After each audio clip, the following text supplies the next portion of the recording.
Dini pala nga maaga kaming napalaban ng lutuan dahil meron kaming papiding dini sa Katubugan. At yung aming papiding ay syempre nanggaling din sa Ambagan. Ang Buwak Content Creator pala nga ay nagkakaroon ng mga ganyang programa. Kaunting linis-linis, sabay meron na rin pakain sa umaga. Dini pala nga ipinaspasan ko na rin dahil itong si Marihin pati yung host parang gusto na rin walisin. Yung pagwalis pala nga namin dyan ay may kasama na rin chismisan. Ang napag-usapan namin ay yung nanghiram sa kanyang kayuran. Dito ay makikita mo talaga kung sino yung sanay magwalis sa bunsuran nila. Kaya yung walang dalang walis, ang ginamit ay tangala. Pagkatapos pala nga naming maglinis dyan, ay nagdiretso na rin kami din sa covered court. Dini pala ay nagpakain na rin kami dun sa mga bata. Medyo nakatipid din pala nga kami dyan dahil yung mga bata pinagdala na rin namin ng sarili nilang lalagyan para hindi na rin kami mabili ng mga plastic na magiging basura pa pagkatapos ng aming kainan. Kaya gusto ko na rin samantalahin yung magpasalamat sa lahat ng kasama namin sa Buwak Content Creator.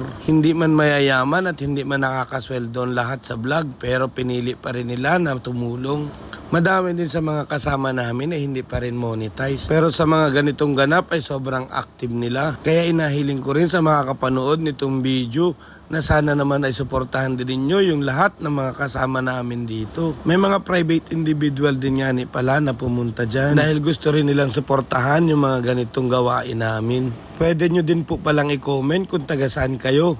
Malay ninyo sa sunod dyan naman kami pumunta sa barangay ninyo. Yung palang ganitong activity namin ay hindi lang kami nakapokus sa Buwak. Talagang inagawa din namin ito kahit sa ibang bayan. May iba pala nga sa usapan ay meron din kaming mga napamigay dyan. Meron ding mga candy. At saka syempre may mga kasamang laruan. Yung pala mga binigay dyan na may mga kasamang chucky at mga chocolate ay galing doon sa private individuals. Dahil sa sobrang hiyain nila ay ayaw nilang magpakilala. Dahil ang totoong layunin daw nila ay yung makapagbigay ng tulong at makapagpasaya din sa iba. Pagkatapos pala nga kumain ng mga bata dyan ay nagpalaro na rin kami. Yung mga nakikita ninyong laruan kanina ay yun din yung mga papremyo namin sa mga palaro dyan. Dito na rin mas lalong umingay ang tawanan.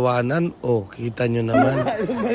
Yes! Hindi pala, ipictura na dahil patapos na rin kami. Kaya Barangay Katubugan, maraming salamat po.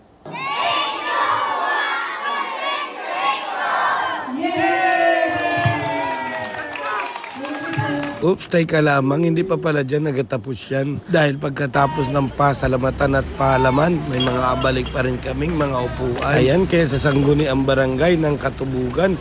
Maraming salamat po. Hanggang sa susunod.